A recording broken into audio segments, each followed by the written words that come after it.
Different States of Freewrite. Part 1. Incarnation. The low scrub of the forest opened out a little as I sniffed the air in the afternoon swelter. The soft hoots of sleepy macaques settled my mind as the cricket song waned to an occasional chirrup. The musk from the rutting negai flamed my nostrils as my mind raced with the thought of blood, the quiet stalk, and then the wrestle of muscle and sinew. I sniffed the scratch and smear of fur mingling with the sensual bark of the sandalwood tree. She was close. The woods hummed with her scent as I dropped my belly to the earth and the trees gave way to the sedge meadow. The flies buzzed around my eyes and jowls as I yawned the afternoon heat. Sudden loud braying sounds of human voices invaded my focus, right in the path of the prey scent. The meadow shimmered in heat waves as the two humans grazed the grass like monkeys foraging. One was bent over, back offered up in supplication. I stalked, belly tickled by the blades of sage, raising a sweet scent all around while a pump of blood focused my mind like an arrow. Orange-black streaking muscle hit me hard at the throat as Asa shrieked a high-pitched wail and the soft hoots of the macaque broke into a hullabaloo, marking the tiger's attack. I wrestled to grab hold of the tiger's forelegs, but the maw clamped down on me. Agony shot burning pulses as my head bent unnaturally, and half upside down I saw Asa tearing away through the grass to reach the path at the edge of the clearing. Oblivion beckoned now, as the tiger crunched through bone, embracing me tightly, closing me down at the throat. The world flashed on and off. I saw my face flop limply to the ground as the prey was dropped, smelled the copper blood as I licked my jowls and bent my head to pick up the meat by the broken neck.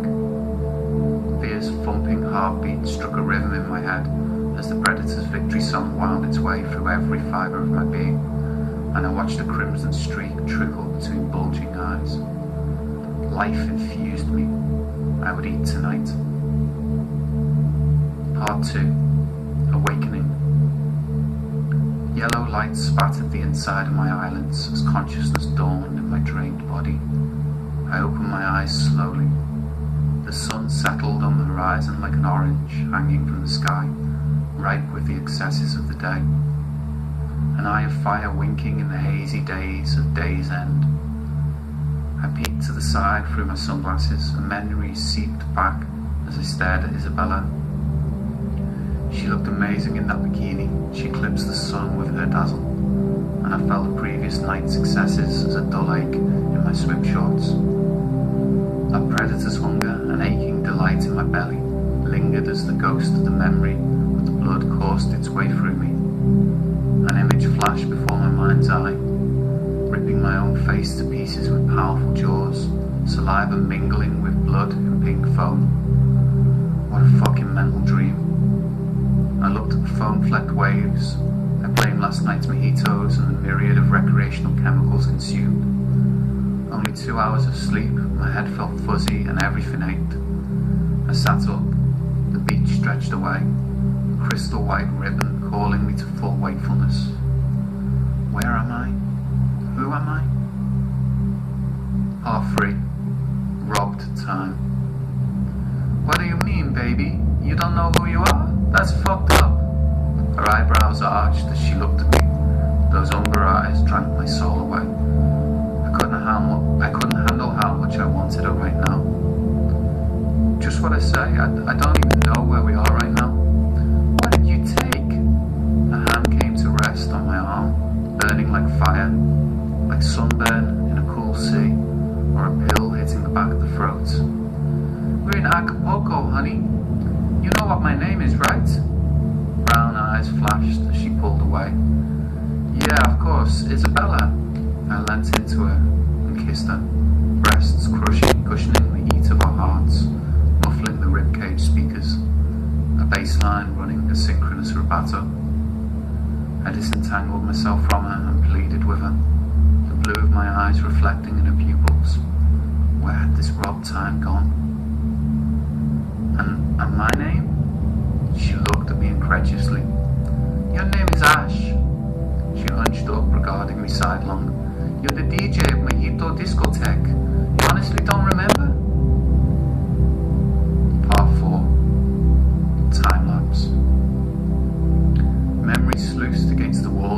consciousness, eroding my synapses and seeping through the cracks. A record span around the turntable as the music thumped the pumping beat of the funky house that I always used to bring the crowd to a peak. The music built to a crescendo as I twisted my lips in that grimace of pure unleashed endorphins, my eyes raging at the sky as the laser split the night into two halves. Time slowed as my hands automatically pulled the record back while twitching the crossfader.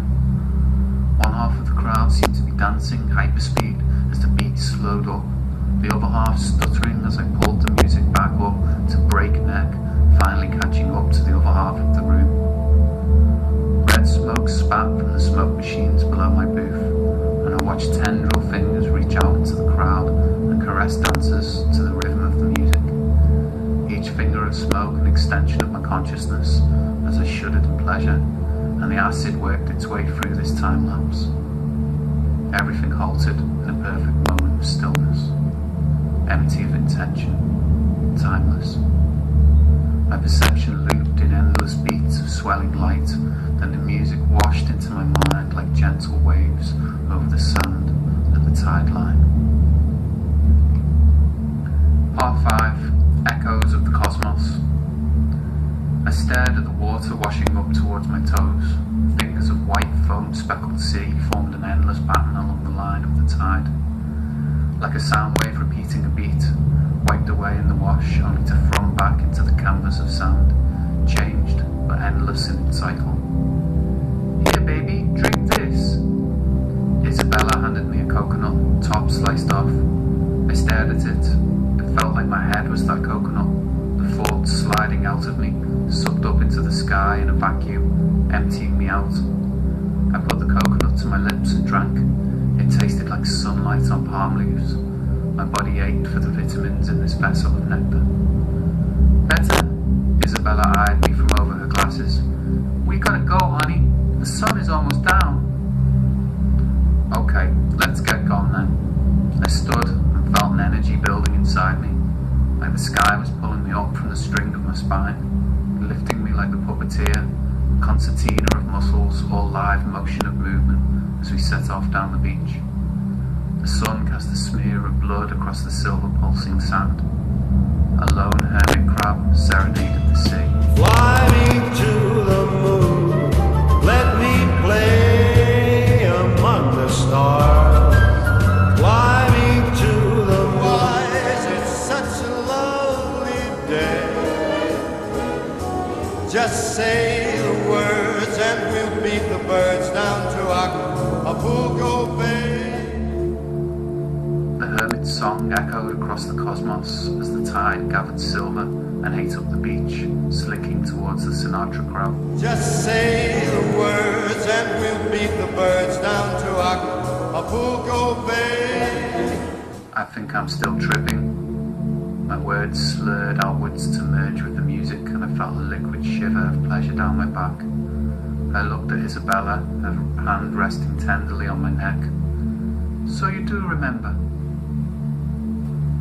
Part 6. Taking flight. The breath of a slipstream dream's cushioned wings as the horizon drip-dipped with the dive. The darkening ocean rushing in patterns of glittering red pinpricks, a still expression of motion. A dappled carpet of endless sea. I backed to the right, an itching knowing of the air through each gossamer feather strand teased me, as a strip of dull silver elongated from my periphery into plain sight. The towers of man hove into view in the night, shadows with tiny golden eyes, glaring man's tame sunlight to blind me. I plummeted, breakneck, pressure in the sinuses as the ground reared at me in a spinning kaleidoscope of light.